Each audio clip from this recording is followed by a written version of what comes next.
In this lesson, we're going to be concentrating primarily on main memory and memory management. And what we need to talk about is why we need memory management, the memory management requirements that the operating system has to provide to any program that's running. We need to talk about the differences between logical and physical addresses and the partitioning strategies for how we break down the whole quantity of main memory into smaller quantities that are made available for processes and other needs of the kernel and the operating system. We're also going to take a look at virtual memory and how it plays a role in today's computer systems. And we're going to talk about working set and resident set strategies for dealing with virtual memory and what those are. We'll also take a quick look at load control for how we can decide how many processes to have running at any given time. And we'll take a look at how processes can share pages of main memory. Even though we're not really supposed to be sharing main memory, we should have that capability, and we'll understand why that is and how we can go about employing that. So we've got a lot to cover about main memory, but the concentration here is on RAM, is on main memory, primary storage, whatever you want to call it. It's the only place in the computer system where we can store the code that's going to run in the processor. So let's get started. In a multi-programming system, we've come to the conclusion that there will never be enough main memory. And this has been a defining characteristic that we've been talking about for quite a while.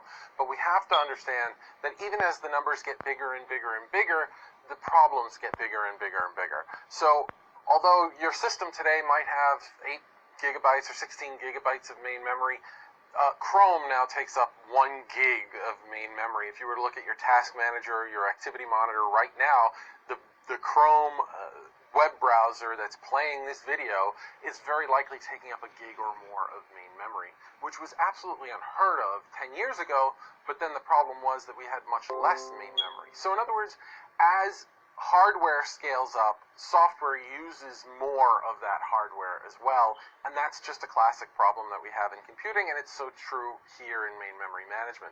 When we have 8 gigs, we're almost assured that those 8 gigs are going to be all used up.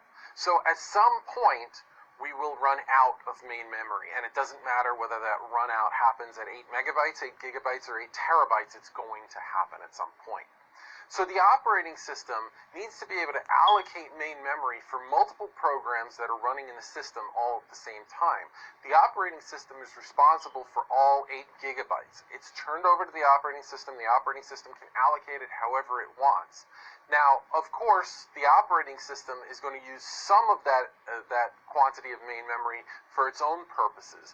And we talked, I'll bring up the discussion again about the whole government environment where any amount of main memory that we spend to actually run the operating system is considered waste from the user's perspective.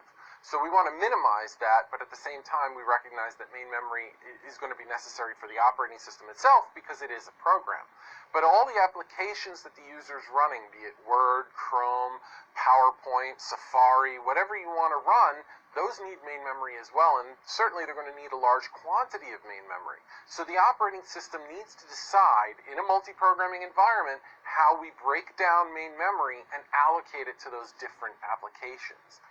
It was easier in the days past, when we talked in a previous lesson about batch multi-programming. The program would have access to all of main memory, the entire quantity of main memory. And that was easier because the application could literally do whatever it wanted.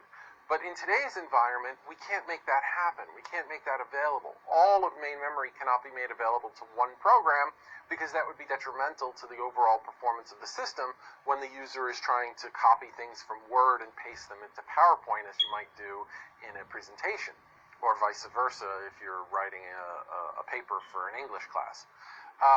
The operating system is also going to recognize that we're going to run out of main memory. And when we run out of main memory, it's useful to have a resource that we can use as a sort of secondary solution to main memory. And thankfully, we have secondary memory. We have that secondary storage device. And the secondary storage device can be used as a backup so that when main memory runs out, we still have space available. And we'll see how this is done when we start talking about virtual memory. We'll see how we can run out of main memory and still keep the performance of the system at least reasonably acceptable, and we can continue to run the programs that we want to run. So we recognize that there's never enough main memory, we're going to run out, and we're developing solutions for dividing up main memory as well as dealing with the eventual exhaustion of main memory.